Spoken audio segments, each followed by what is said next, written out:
Assalamualaikum warahmatullahi wabarakatuh. Bismillahirrahmanirrahim. Nahmaduhu wa nusalli wa nusallimu ala rasulihil karim wa ala alihi wa sahbihi ajma'in, amma ba'd. Bapak Ibu sekalian, ada dua sifat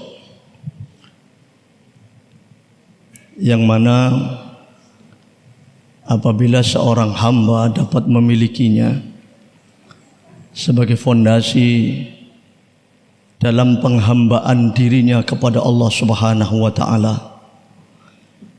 itulah maqam tertinggi dalam praktek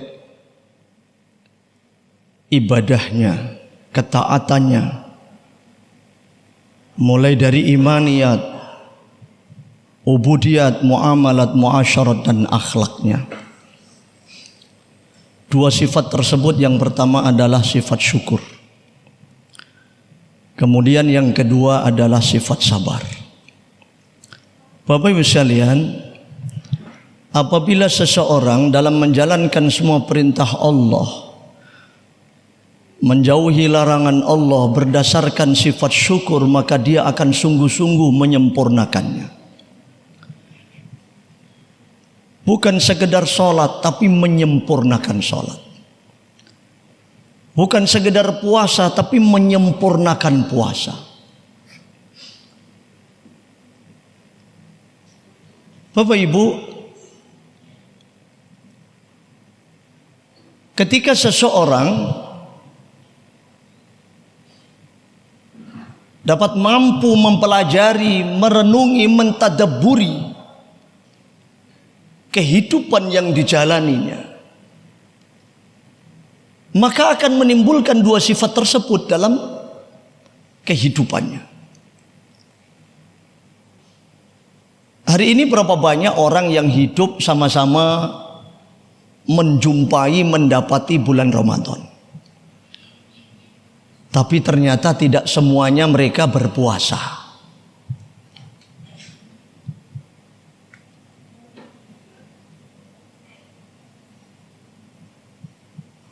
Banyak orang yang hidup sama-sama di bulan Ramadan, tapi tidak semuanya puasa. Banyak orang makan, tapi tidak semuanya menjalankan sholat setelah makan. Sholat itu undangan Allah. Allah zat yang maha besar, tentu perintahnya pun perkara besar. Yang diundang pun hanya orang-orang besar. Umpamanya Pak Presiden punya hajatan, mengundang para tetamu. Apakah kira-kira semua orang diundang, Pak? Tidak, orang-orang pilihan.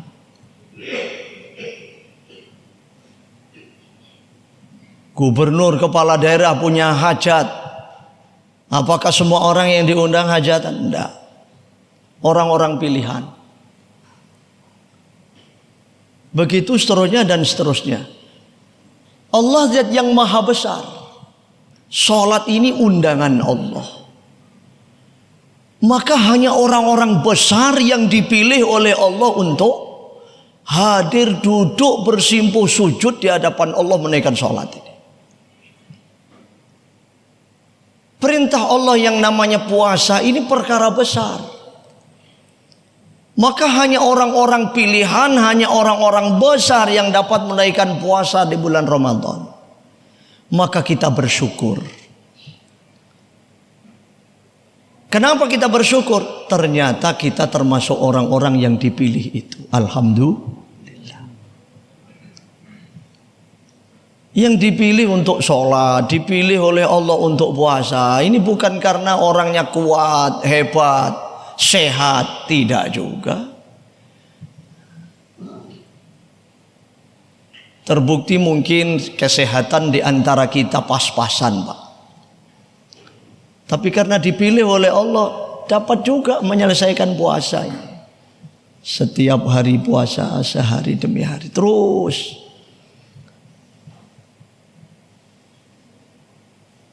Bukan karena kita ini masih muda sehingga dipilih oleh Allah kuat mampu berpuasa, tidak juga. Banyak anak muda yang badannya gagah, kuat, kekar, tidak puasa itu banyak itu.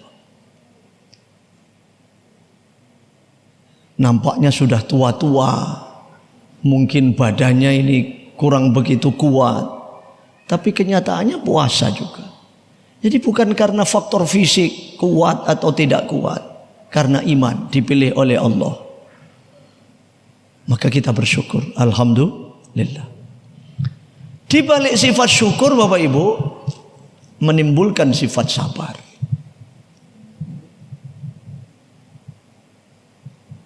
Ketika saya menghandle anak-anak anggota polisi di sekolah SPN Mojokerto,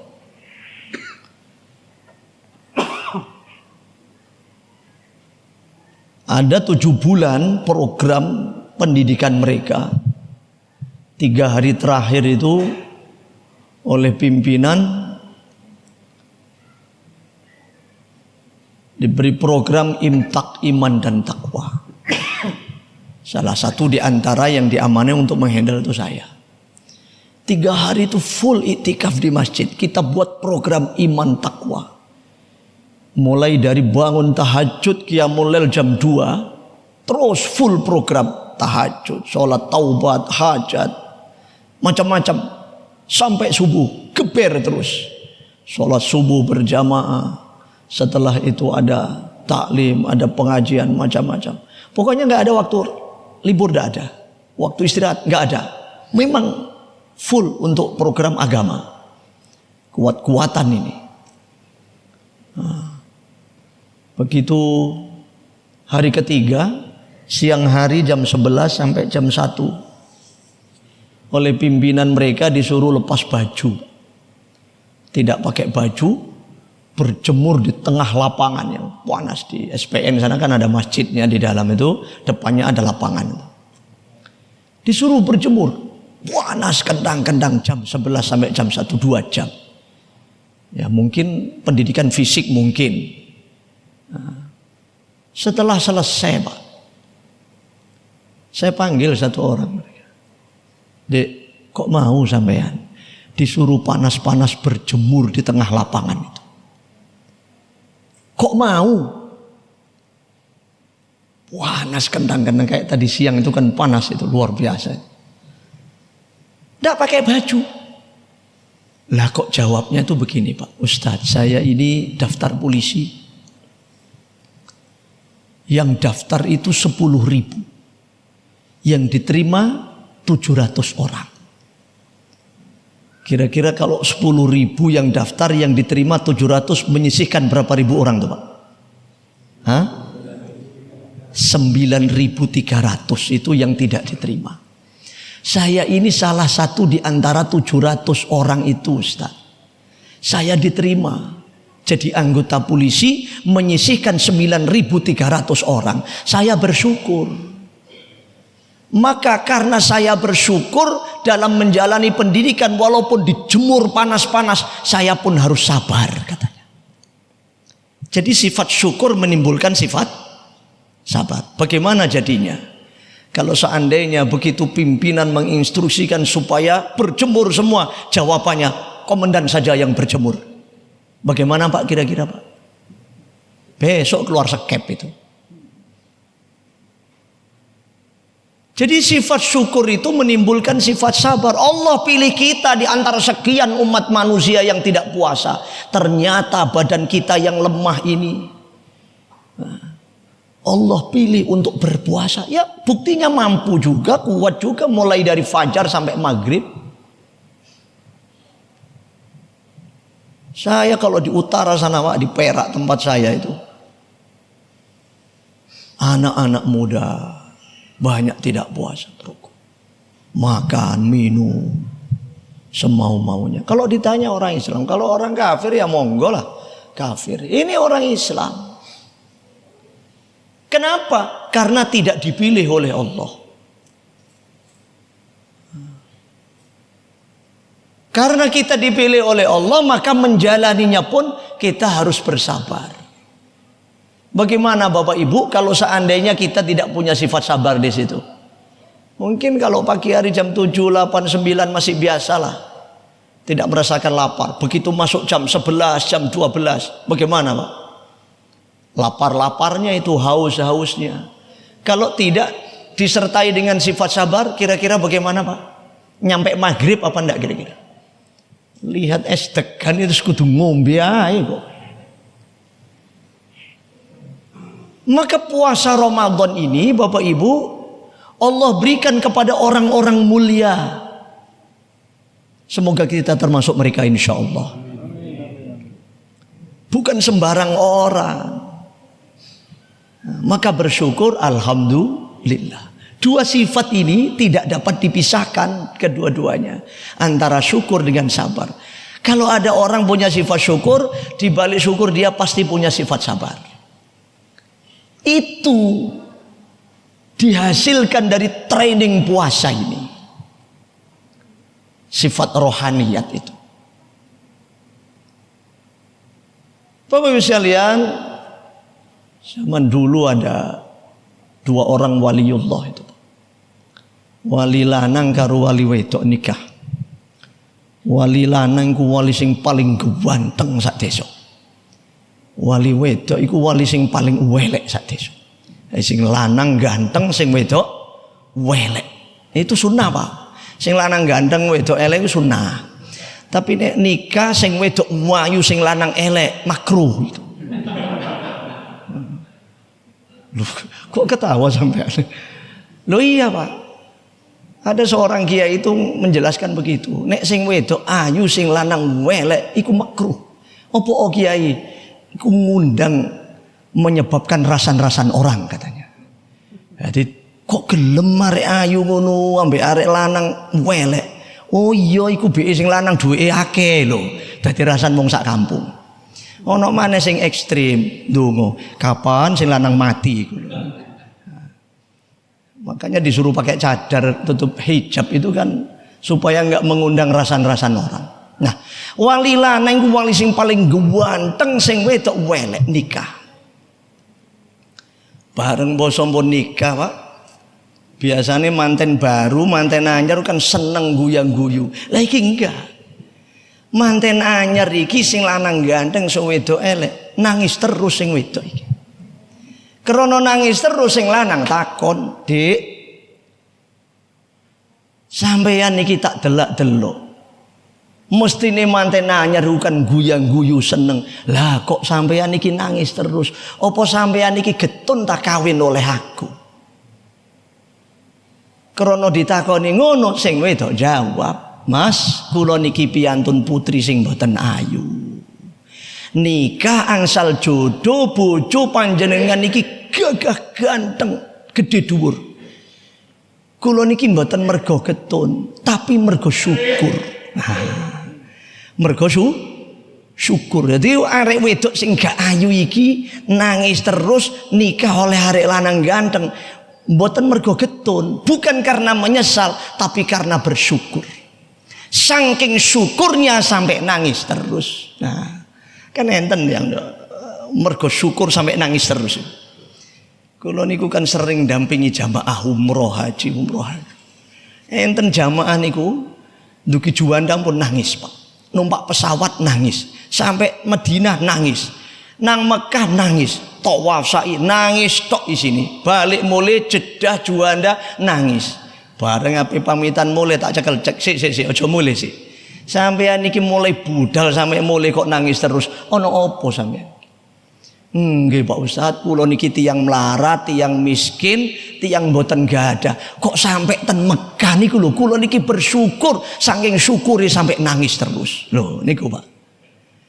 Luar biasa. Arek wedok niki nggih ngoten. Dhek iki gak ayu welek oleh bojo ganteng, syukur saking syukuri sampai nangis terus. Bareng dijawab ngoten Pak, sing lanang niku mbisiki nang sing wedok, "Dik, aku kawin oleh sampean iki sabar setengah mati," katanya.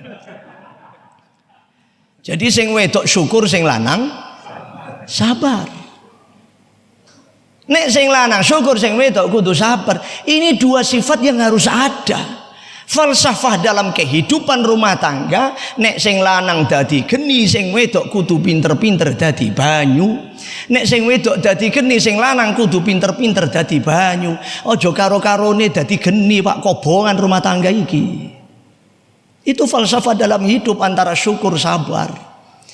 Kalau seorang istri marah-marah, ngomel-ngomel, sudah suami diam kuncinya.